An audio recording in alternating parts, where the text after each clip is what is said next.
Hacia el año 1200 antes de nuestra era, la historia humana apretó sin querer el botón de autodestrucción. En tan solo una generación, las civilizaciones más avanzadas del mundo antiguo comenzaron a tambalearse y una tras otra fueron cayendo como fichas de dominó mal colocadas. Casi ninguna logró superar aquella prueba existencial. El resultado fue uno de los colapsos más grandes y trascendentales que se haya registrado en el trayecto de la humanidad.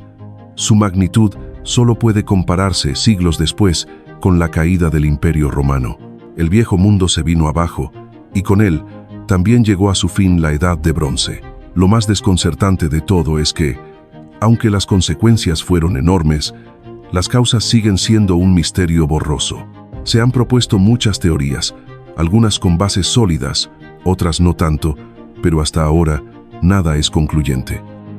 Todo cambio empieza con el colapso de algo viejo, y cuando lo viejo se desmorona, lo nuevo no siempre llega caminando, a veces llega corriendo. Cuando comenzó la Edad de Bronce en Asia Occidental, quedó atrás un mundo dominado por pequeños estados urbanos, donde el poder se concentraba en manos de sacerdotes autoritarios y rígidos. En su lugar emergió una nueva realidad, una era de cambios vertiginosos y oportunidades sin precedente.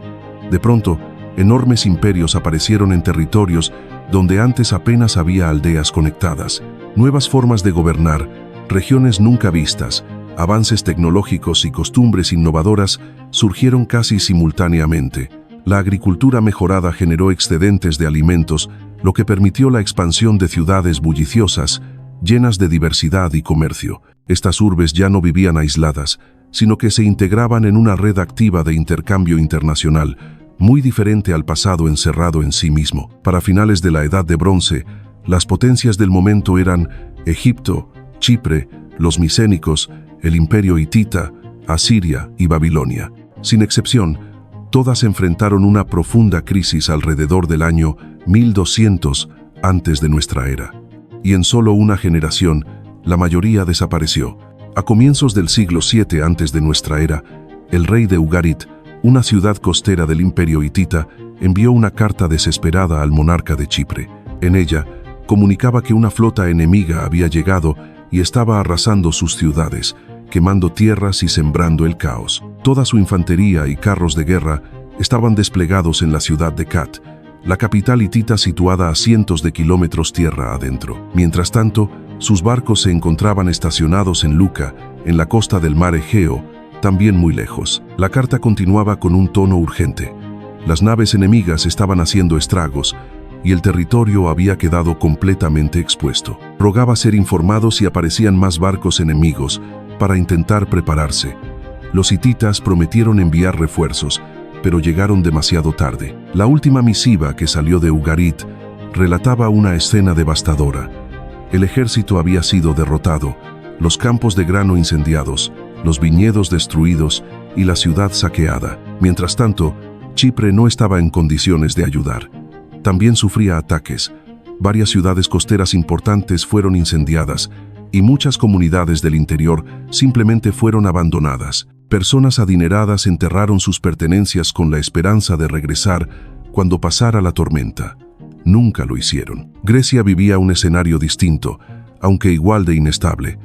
Los micénicos habían experimentado un siglo entero de conflictos internos. Numerosos asentamientos muestran rastros de destrucción por fuego, junto con puntas de flecha y armas dispersas, lo que indica enfrentamientos donde los defensores no lograron resistir. En otros casos, solo los palacios fueron quemados, señal de rebeliones contra las élites gobernantes. Y hay ciudades que simplemente se vaciaron, quizás por hambruna, terremotos o una combinación de ambos. En conjunto, el panorama era confuso, pero si algo queda claro es que Grecia estaba sumida en el caos. Y en Anatolia, la tierra natal de los hititas, la situación era aún más catastrófica. En un momento incierto al inicio del siglo VII antes de nuestra era, el silencio de la burocracia real fue interrumpido por un mensaje urgente. El rey de Ugarit, parte del Imperio hitita, enviaba una carta desesperada a su homólogo en Chipre. Informaba que fuerzas enemigas habían llegado por mar, incendiando ciudades costeras y devastando la región. Sus tropas principales, tanto infantería como carros de guerra, estaban lejos, estacionadas en Kat, la capital hitita, ubicada cientos de kilómetros tierra adentro, mientras que su flota naval estaba desplazada hacia Luca, en la costa Egea, también a gran distancia. El documento describe un territorio indefenso, con ciudades reducidas a cenizas y enemigos desplazándose con libertad. Pedía, casi con resignación, que se le avisara si otras embarcaciones enemigas eran avistadas. Los refuerzos prometidos por los hititas no llegaron a tiempo. El último escrito salido de Ugarit es sombrío. Habla de una ciudad ya saqueada, con los campos de grano y viñedos destruidos, y una guarnición humillada sin capacidad de defensa. Al mismo tiempo, en Chipre, el panorama no era mejor. Varias de sus ciudades más importantes, especialmente en la costa occidental, fueron consumidas por incendios. Las más pequeñas, en el interior, fueron simplemente abandonadas. Algunas familias acomodadas enterraron sus pertenencias con la esperanza de regresar una vez que pasara el peligro. Nunca regresaron. Mientras tanto, en la región que hoy conocemos como Grecia, el caos seguía otro guión. Los micénicos llevaban alrededor de un siglo enfrentando conflictos internos. Las ruinas de sus ciudades muestran señales de incendios intensos, restos de armamento y puntas de flecha esparcidas, lo que sugiere enfrentamientos en los que los defensores fueron derrotados. En otros sitios, solo los palacios fueron incendiados, lo que parece indicar rebeliones dirigidas contra los reyes locales. Y también hay asentamientos que fueron abandonados sin señales de violencia. Puede que la causa haya sido el hambre, un desastre natural o ambos. En conjunto, el escenario era caótico.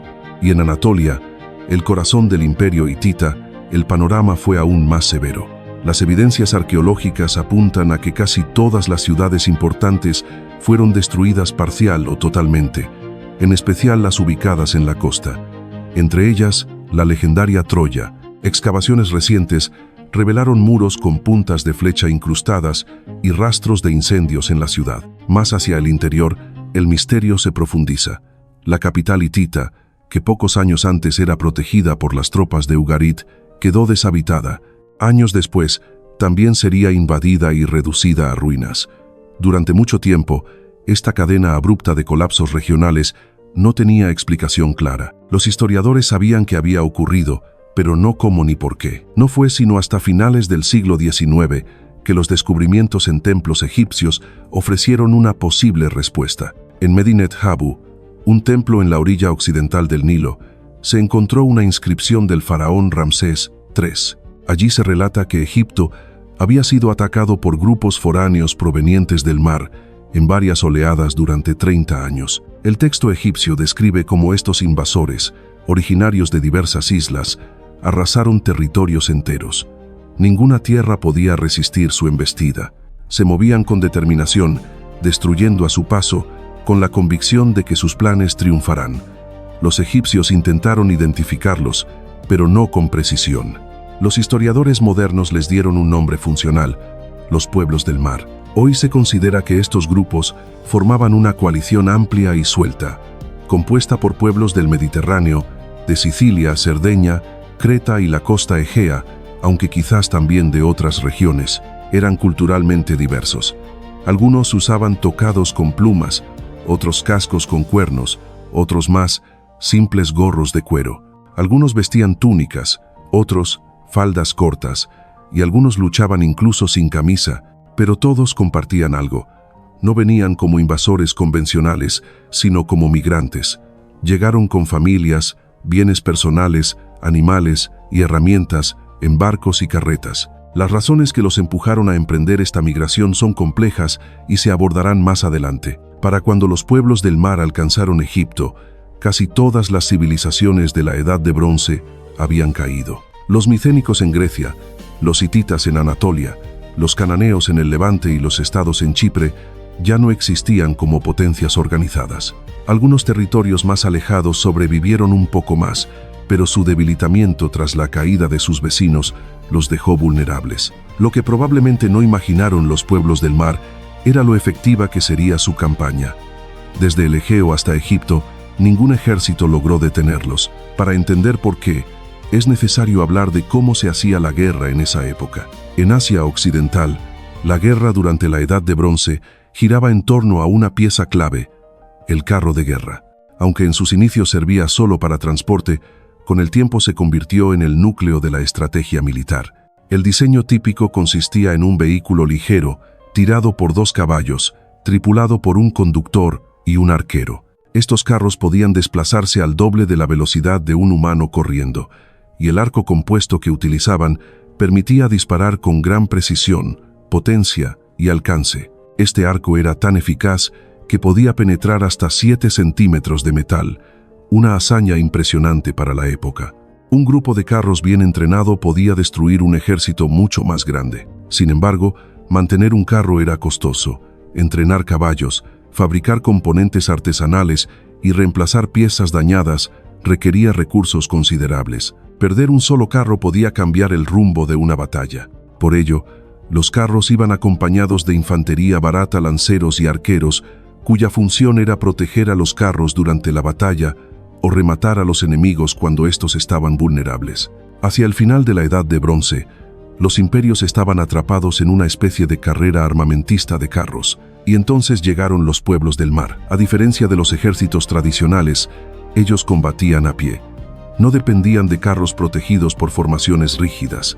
Usaban espadas largas y lanzas ligeras, y combatían con una agresividad impredecible. Algunos expertos los describen como hostigadores, pero una descripción más precisa sería la de corredores. Se desplazaban con rapidez y fluidez, atacando desde varios ángulos. Esta forma de pelear los convirtió en cazadores de carros. Un solo combatiente no podía alcanzar a un carro, pero una docena viniendo desde diferentes direcciones sí. Y una vez que un carro era rodeado o se separaba de su grupo, quedaba indefenso. Las líneas defensivas que antes protegían a los carros resultaron inútiles. Los pueblos del mar lograban blanquearlas con facilidad. En respuesta, los ejércitos comenzaron a crecer. Para cuando Ramsés III los enfrentó, los efectivos eran 10 veces más numerosos que al inicio de las invasiones. La batalla final ocurrió en el delta del Nilo.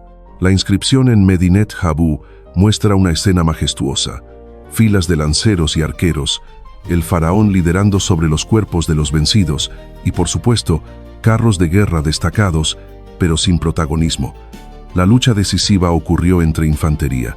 Los egipcios construyeron una muralla de barcos cargados de arqueros para bloquear el desembarco enemigo. Cada soldado estaba en su lugar, y según el relato, Egipto venció. Las imágenes muestran prisioneros siendo llevados y escenas de violencia brutal. Aunque se trate de propaganda, no hay duda de que Egipto resistió el embate final. A partir de ese momento, Egipto dejó de ser la superpotencia que había sido durante siglos. Aunque el país sobrevivió al colapso, su influencia internacional se redujo drásticamente. Incluso 1000 años después, aún no había recuperado su antiguo esplendor. El daño no solo vino de los ataques físicos. La interrupción del comercio internacional fue un golpe profundo, y esto revela algo importante. El colapso de la Edad de Bronce no puede atribuirse únicamente a los pueblos del mar. Desde hace décadas, investigadores han seguido otras pistas que apuntan a causas estructurales, y entre ellas, una destaca con claridad: la dependencia del bronce. Parece obvio, pero estas civilizaciones necesitaban bronce para casi todo: herramientas, armas, tecnología avanzada. Sin una fuente estable, todo empezaba a desmoronarse. El bronce se fabrica mezclando 9 partes de cobre con una parte de estaño. El cobre, aunque no es raro, es difícil de extraer. Muchas civilizaciones tenían minas pequeñas, pero la verdadera fuente era Chipre. Esta isla estaba tan cargada de cobre que bastaba con rascar un poco el suelo. Esto la convirtió en un centro comercial riquísimo, esencial para la economía regional. El estaño, en cambio, era otro cantar.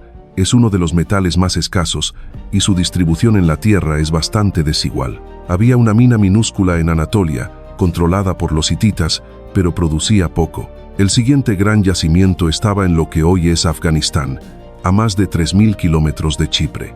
Transportar estaño desde allá era una hazaña, caro, lento y plagado de riesgos. También existían fuentes más pequeñas en Italia y España, pero no eran suficientes para satisfacer la demanda. De hecho, no había otra mina realmente significativa hasta llegar a Cornualles, en la isla de Gran Bretaña.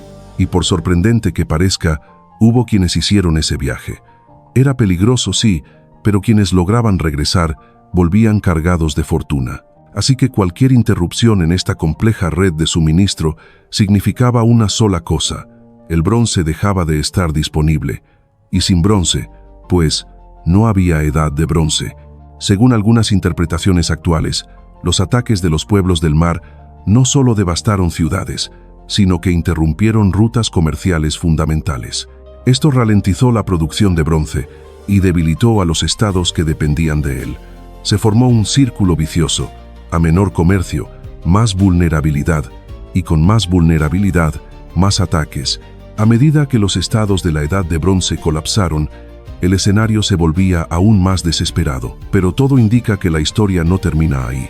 Incluso si se deja de lado la cuestión del comercio internacional, toda la región parece haber estado en condiciones mucho más frágiles de lo que se pensaba. De acuerdo con investigaciones recientes, la migración de los pueblos del mar coincidió con un período sísmico activo de aproximadamente 50 años en Asia Occidental. Aunque no se sabe con exactitud cuántos terremotos ocurrieron, hay pruebas arqueológicas de destrucción por sismos en diversas ciudades de Grecia, Anatolia, el Levante y Chipre. Grecia parece haber sido la más afectada. Egipto, curiosamente, escapó en gran parte a estos temblores, un detalle relevante si se considera que fue el único gran estado que no cayó. Entonces, ¿qué motivó a los pueblos del mar a desplazarse? Durante años, se supuso que algún tipo de hambruna en Europa del Norte había provocado una reacción en cadena de migraciones hacia el sur. La idea era plausible, pero faltaban evidencias concretas. Sin embargo, los datos recientes apuntan a un desastre ambiental de gran escala. Registros polínicos antiguos, extraídos del norte de Siria, muestran un evento de sequía prolongada que habría comenzado justo antes del colapso y se extendió por 3 siglos. En Chipre, las muestras indican un escenario aún más severo. La falta de lluvias habría vuelto imposible incluso la agricultura básica. Esto explicaría por qué algunas ciudades fueron abandonadas antes de que llegaran los invasores. Situaciones similares se han identificado en otras regiones como Anatolia, el Levante y Grecia. En esta última, la vegetación muestra signos de adaptación a condiciones casi desérticas a lo largo de generaciones. Algunos documentos encontrados en Ugarit parecen confirmar esta situación. Una carta enviada por el rey hitita al de Ugarit solicita con urgencia el envío de grano, concluyendo con la frase: «Es cuestión de vida o muerte». Otro mensaje, procedente de la ciudad cercana de Imar, expresa: «Hay hambre en nuestra casa, morremos todos. Si no llegas pronto, nadie de tu tierra quedará con vida». Si estos testimonios reflejan con precisión la situación climática, las civilizaciones de la Edad de Bronce ya estaban en estado de crisis antes de que los pueblos del mar pusieran un pie en sus costas. La teoría más aceptada actualmente para explicar el colapso se conoce como la teoría del colapso sistémico. Según esta perspectiva, la llegada de los pueblos del mar representó una amenaza de nivel medio. En condiciones normales, los estados habrían podido resistir, pero no estaban viviendo tiempos normales. Los cambios climáticos desencadenaron sequías prolongadas que provocaron hambrunas en casi toda la región. Esto, a su vez, llevó a la despoblación de núcleos urbanos clave. Con menos población y menos recursos, surgieron tensiones internas. En algunos casos, poblaciones locales se rebelaron contra sus gobernantes, especialmente en Grecia. Estas revueltas, junto con las migraciones, interrumpieron aún más el comercio, agravando el panorama. Y, por si fuera poco, la región seguía siendo sacudida por terremotos. En resumen, las civilizaciones de Asia Occidental estaban lidiando con 5 crisis simultáneas, y cada una intensificó a las demás. Y entonces llegaron los pueblos del mar. Hasta hoy, no se comprende del todo cómo ni por qué ocurrió el colapso de forma tan repentina, y quizás nunca se entienda del todo. Pero la teoría del colapso sistémico ofrece un marco bastante completo. Hay un detalle interesante. Aunque esta teoría se apoya en descubrimientos científicos sólidos, como análisis de polen y estudios sísmicos, tiende a subestimar el nivel de destrucción que se observa en el registro arqueológico. Es un hecho que muchas ciudades fueron devastadas, y eso está respaldado por evidencia física. Es posible que los pueblos del mar no hayan sido responsables de todos esos estragos, como se pensó en un principio. Las sequías, los temblores y las revueltas internas también dejaron huella, pero todavía no se ha llegado a un consenso definitivo. La investigación sigue en marcha y en la última década se han producido avances notables. El colapso de la Edad de Bronce no fue causado por un solo evento, sino por una serie de crisis encadenadas: cambios climáticos, terremotos, hambruna, migraciones y el derrumbe del comercio internacional. Civilizaciones enteras desaparecieron, y con ellas, siglos de conocimiento acumulado. Las ciudades quedaron vacías, los palacios ardieron y el mundo antiguo se transformó para siempre. Aquel sistema complejo, brillante pero frágil, no resistió, y en su caída marcó el fin de una era y el inicio de otra, menos conectada, más local y profundamente distinta a todo lo que había existido antes.